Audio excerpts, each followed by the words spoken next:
സീതാദേവിയെ ശ്രീരാമന് തിരികെ നൽകുക. എന്റെ രാജ്യത്തിൽ നിന്ന് ഇറങ്ങിപ്പോ. ബന്ധങ്ങളെക്കാൾ വലിയതാണ് ധർമ്മം. വിഭീഷണൻ. നമസ്കാരം.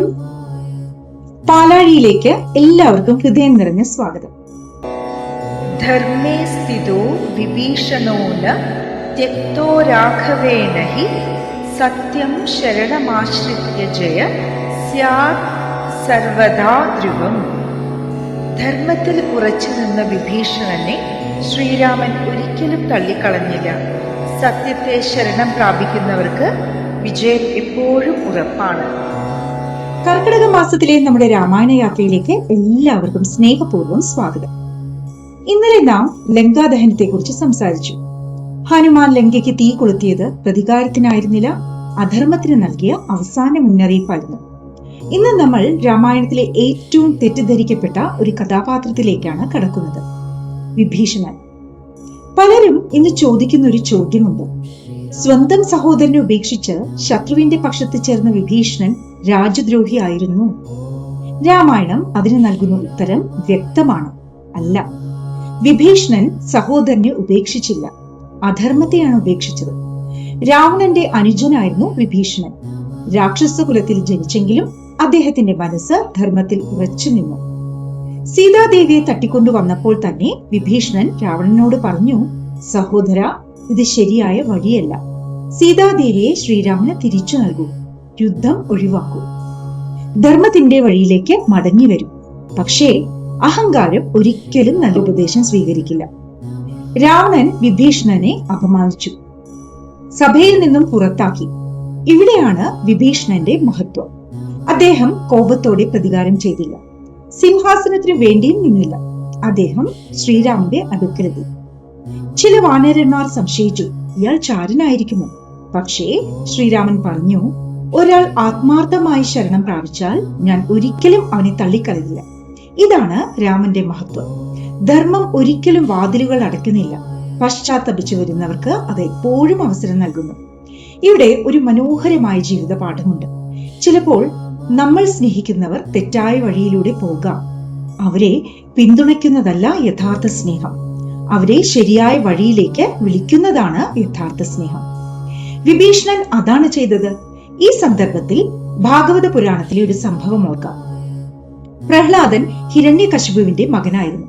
പിതാവ് വിഷ്ണുവിനെ വെറുത്തു, മകൻ വിഷ്ണു ഭക്തനായി. പ്രഹ്ലാദൻ പിതാവിനെ വെറുത്തില്ല, പക്ഷേ പിതാവിന്റെ അധർമ്മത്തെ അംഗീകരിച്ചുമില്ല. അദ്ദേഹം സത്യത്തിൽ ഉറച്ചു നിന്നു. ഒടുവിൽ വിജയിച്ചത് പ്രഹ്ലാദന്റെ ഭക്തിയും ധർമ്മവുമായിരുന്നു. വിഭീഷണന്റെയും ജീവിതം അതുതന്നെയാണ് പറയുന്നത്. രക്തബന്ധം മഹത്തരമാണ്, എന്നാൽ ധർമ്മബന്ധം അതിലും മഹത്തരമാണ്. ഇന്നത്തെ സമൂഹത്തിലും പലപ്പോഴും നാം ഇത്തരത്തിലുള്ള സാഹചര്യങ്ങൾ കാണുന്നു. സുഹൃത്ത് തെറ്റ് ചെയ്താൽ, ബന്ധുവിന്റെ അനീതി കണ്ടാൽ, ഓഫീസിൽ അഴിമതി കണ്ടാൽ നമ്മൾ എന്താണ് ചെയ്യുന്നത്? അവൻ നമ്മുടെ ആളല്ലേ എന്ന് പറഞ്ഞ് മൗനം പാലിക്കുമോ? അതോ സത്യം പറയാനുള്ള ധൈര്യം കാണിക്കുമോ? രാമായണം പഠിപ്പിക്കുന്നത് വ്യക്തമാണ്. ബന്ധങ്ങൾ സംരക്ഷിക്കണം, പക്ഷേ ധർമ്മം നഷ്ടപ്പെടുത്തിക്കൊണ്ടല്ല. ശ്രീരാമൻ വിഭീഷണനെ സ്വീകരിച്ച ശേഷം ഒരു വലിയ വാക്ക് പറഞ്ഞു: ലങ്കയുടെ അടുത്ത രാജാവ് വിഭീഷണനായിരിക്കും. യുദ്ധം ജയിക്കുന്നതിന് മുമ്പേ അദ്ദേഹം രാജ്യം വാഗ്ദാനം ചെയ്തു. അത് എന്തുകൊണ്ടാണ്? കാരണം ശ്രീരാമൻ വ്യക്തിയുടെ ജന്മമോ വംശമോ നോക്കിയില്ല. അദ്ദേഹം നോക്കിയത് സ്വഭാവവും ധർമ്മനിഷ്ഠയും മാത്രമാണ്. ഇന്നൊരു നിമിഷം ചിന്തിക്കാം: ഞാൻ സത്യത്തിന്റെ പക്ഷത്താണ്? എന്റെ പ്രിയപ്പെട്ടവർ തെറ്റ് ചെയ്താൽ ഞാൻ മൗനം പാലിക്കാറുണ്ടോ? അതോ സ്നേഹത്തോടെ ശരിയായ വഴി കാണിച്ചു കൊടുക്കാറുണ്ടോ? ഈ ചോദ്യത്തിനുള്ള ഉത്തരം നമ്മുടെ ജീവിതത്തിന്റെ ദിശ തീരുമാനിക്കും.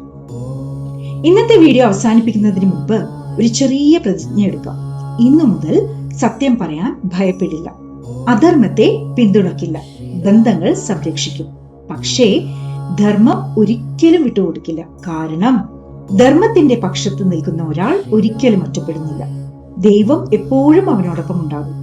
നാളത്തെ വീഡിയോയിൽ നാം രാമായണത്തിലെ അത്ഭുതകരമായ സംഭവത്തിലേക്ക് കടക്കുകയാണ്: രാമസേതു.